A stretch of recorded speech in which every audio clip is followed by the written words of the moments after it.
मैं doctor Jyoti Sachan, assistant professor SMM government girls college Bhilwara, गृह विज्ञान विषय के मेरे इस व्यक्तिगत चैनल पर आप सभी का स्वागत है।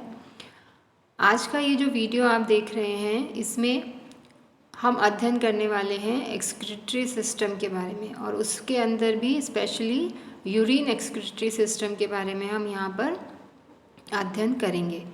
तो आज के ये जो सत्र है या आज का ये जो टॉपिक है, यह टॉपिक जो है यह उन स्टूडेंट्स के लिए लाभदायक है जो बीएससी होम साइंस में ह्यूमन फिजियोलॉजी का पेपर पढ़ते हैं। उसके अंतर्गत एक्सक्रीटरी सिस्टम या उत्सर्जन तंत्र जो है उस चैप्टर का अध्ययन हम यहाँ कर रहे हैं। इसी के साथ जो बीए के स्टूडेंट हैं, बीए होम साइंस के जो स्टूडेंट्स हैं और जो ह्यूमन फिजियोलॉजी का पेपर पढ़ते हैं और इसी के साथ जो स्वास्थ्य विज्ञान का पेपर पढ़ते हैं, उनके सिलेबस के अकॉर्डिंग यह जो आज का जो चैप्टर है उस पर हम चर्चा करने जा रहे हैं। तो अभी जो फर्स्ट स्लाइड आप देख रहे हैं, इसमें आप देख रहे हैं यूरिन एक्सक्रीटरी सिस्टम के बारे में हम यहाँ आपको बताने जा रहे हैं। इससे पहले हम यह जान लें कि एक्सक्रीटरी सिस्टम जो है, उत्सर्जन तंत्र जो है हमारे शरीर का, वह क्या होता है। तो उत्सर्जन तंत्र जो है यह वह तंत्र है जो हमारे शरीर के अंदर बने हुए जो अपशिष्ट पदार्थ हैं उनको शरीर के द्वारा बाहर निकाला जाता है। तो इस उत्सर्जन तंत्र के अंतर्गत कई अंग हैं वह आते हैं, जैसे जो यूरिन, अगर यूरिन उत्सर्जन संस्थान की बात करें तो इसमें किडनी और मूत्र जो वाहिनी है, मूत्राशय मूत्रवाहिनी, जहाँ से मूत्र स्रावित होता है, वह पूरा सिस्टम इसके अंतर्गत आता है। इसके अतिरिक्त त्वचा जो है वह भी एक उत्सर्जी तंत्र की तरह कार्य करती है हमारे शरीर के अंदर, और वह स्वेटिंग के फॉर्म में या पसीने के फॉर्म में कुछ अपशिष्ट पदार्थों को शरीर से बाहर निकालती है। इसी की तरह अन्य उत्सर्जी अंगों की अगर हम बात करें तो जो लंग्स होते हैं, हमारे फेफड़े जो हैं, वे भी एक तरह से उत्सर्जी अंग की तरह कार्य करते हैं, और वे जो हानिकारक गैस है जैसे कार्बन डाइऑक्साइड है उसे श्वसन के द्वारा बाहर निकाल दिया जाता है। तो उसका तो विस्तार से अध्ययन श्वसन या श्वसन तंत्र का जो चैप्टर है उसके अंतर्गत किया गया है। इसी तरह से त्वचा जो उत्सर्जी अंग है उसका अध्ययन त्वचा के चैप्टर में किया गया। और इसके अलावा जो अब हम पाचन तंत्र की बात करते हैं, तो पाचन तंत्र में जो भोजन ग्रहण किया जाता है मुंह द्वारा, वह पाचन तंत्र में उसका पाचन होता है, और जितना भी अपशिष्ट भोज्य पदार्थ बचता है उसे मल द्वार के द्वारा बाहर निकाल दिया जाता है। तो एक प्रकार से जो पाचन तंत्र है वह भी उत्सर्जी अंग की तरह कार्य करता है, और उसका अध्ययन पाचन तंत्र का जो चैप्टर है उसके वहाँ पर विस्तार से किया गया है।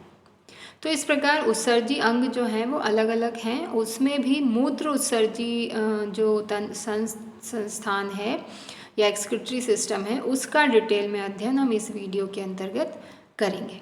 अब मूत्र उत्सर्जी संस्थान जो है यह होता क्या है, तो यह जैसा कि आप डायग्राम में देख रहे हैं कि ह्यूमन बॉडी में आपको ये जो दो किडनी और वह किडनी जुड़ी हुई हैं आगे जाके मूत्राशय से। तो इस प्रकार इसके अंतर्गत हम किडनी के बारे में विस्तार से चर्चा करेंगे, उसके डायग्राम को समझेंगे और किस तरह से ये फंक्शन करती है और किस तरह से मूत्र का निर्माण होता है उसके बारे में विस्तार से इस चैप्टर के अंदर पढ़ेंगे। तो मूत्र उत्सर्जी संस्थान जो है इसके अंतर्गत जो अंग आते हैं वो होता है किडनी। हमारे शरीर में, ह्यूमन बीइंग में 2 किडनी होती है, लेफ्ट किडनी और राइट किडनी। इसके अलावा जो मूत्रवाहिनी और मूत्राशय, और जिसको यूरिनरी ब्लैडर बोला जाता है, तो यह अंग है, ये सभी अंग मिलकर मूत्र उत्सर्जी संस्थान का निर्माण करते हैं। तो इसमें किडनी जो है वो बहुत अपना इम्पॉर्टेंट रोल प्ले करती है, जिसको वृक्क भी बोला जाता है और गुर्दा भी बोला जाता है। और मानव जो शरीर है उसमें 2 गुर्दे होते हैं, दायां और बायां। तो यह जो किडनी है यह मूत्र का निर्माण किस प्रकार से करती है उस प्रक्रिया को हम आगे विस्तार से समझेंगे। तो किडनी जो है वह क्या करती है, शरीर में मूत्र निर्माण के साथ साथ यह शरीर में वाटर के बैलेंस को बनाए रखती है, एसिड बेस बैलेंस को बनाए रखती है, इलेक्ट्रोलाइट बैलेंस को बनाए रखती है, और इसी के साथ साथ यह जो व्यक्ति है उसका ब्लड प्रेशर, रक्तचाप जो है उसको भी नियमित रखती है। तो इस प्रकार से किडनी जो है बहुत इम्पॉर्टेंट रोल प्ले करती है हमारे जो शरीर में। जब यूरिया का प्रोटीन का जब मेटाबॉलिज्म होता है तो उससे अमोनिया बनती है। मेटाबॉलिज्म के टाइम पे उपापचय की प्रक्रिया के फलस्वरूप जब रासायनिक अभिक्रियाएं होती हैं तो प्रोटीन से अमोनिया बनती है और यूरिया का भी निर्माण होता है। अब ये यूरिया और अमोनिया जो ऐसे रासायनिक पदार्थ हैं जो हमारे शरीर के लिए हानिकारक होते हैं और इन्हें शरीर से बाहर निकालना अत्यंत ही आवश्यक होता है।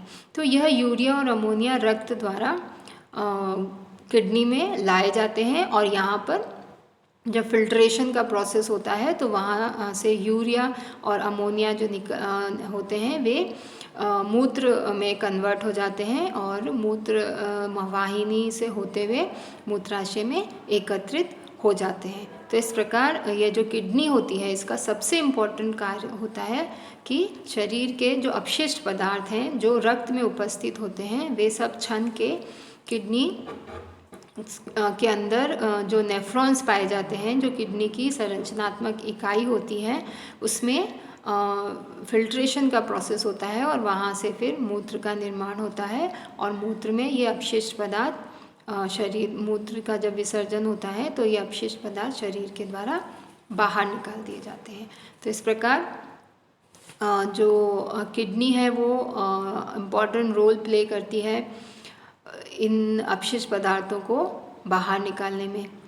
और मूत्र जो होता है, मूत्र का उत्पादन करते समय गुर्दा जो वृक्क जो है वो यूरिया और अमोनिया जैसे अपशिष्ट पदार्थों को उत्सर्जित कर देता है। इसके अलावा कई बार क्या होता है जब छनने की प्रक्रिया होती है तो कुछ अतिरिक्त मात्रा में जल और ग्लूकोज और अमीनो अम्ल जो हैं उनका पुनः अवशोषण भी यहाँ किया जाता है किडनी के द्वारा, क्योंकि यह कुछ आवश्यक पदार्थ हैं जो छनने की प्रक्रिया के द्वारा उससे निकल जाते हैं तो उन्हें पुनः अवशोषित करके रक्त में वापस ले भी लिया जाता है। तो ये रीएब्जॉर्प्शन का प्रोसेस होता है।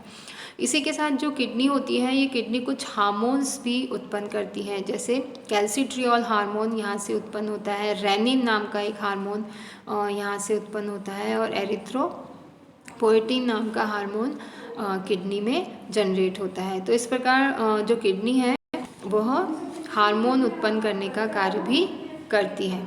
इसके अलावा अगर हम बात करें कि जो किडनी होती है अगर उससे संबंधित बीमारियों का अध्ययन किया जाता है तो उसे नेफ्रोलॉजी के नाम से जाना जाता है। वह जो एक सब्जेक्ट पढ़ा जाता है जिसमें गुर्दे की पूरी कार्यप्रणाली और उससे संबंधित बीमारियों का अगर डिटेल में अध्ययन किया जाएगा तो वह अध्ययन जो होता है वो नेफ्रोलॉजी कहलाता है। तो आज के इस वीडियो में हमने संक्षेप में यह जाना कि उत्सर्जी अंग जो हैं वो कौन कौन से होते हैं और उसके अंदर भी मूत्र उत्सर्जी संस्थान को हम विस्तार से अध्ययन करेंगे अगले अपने वीडियो में। इसके बाद हम अध्ययन करने वाले हैं कि किडनी जो है, किडनी की संरचना किस प्रकार की होती है, वह किस प्रकार से कार्य करती है, इसका अध्ययन हम करेंगे नेक्स्ट वीडियो में। धन्यवाद।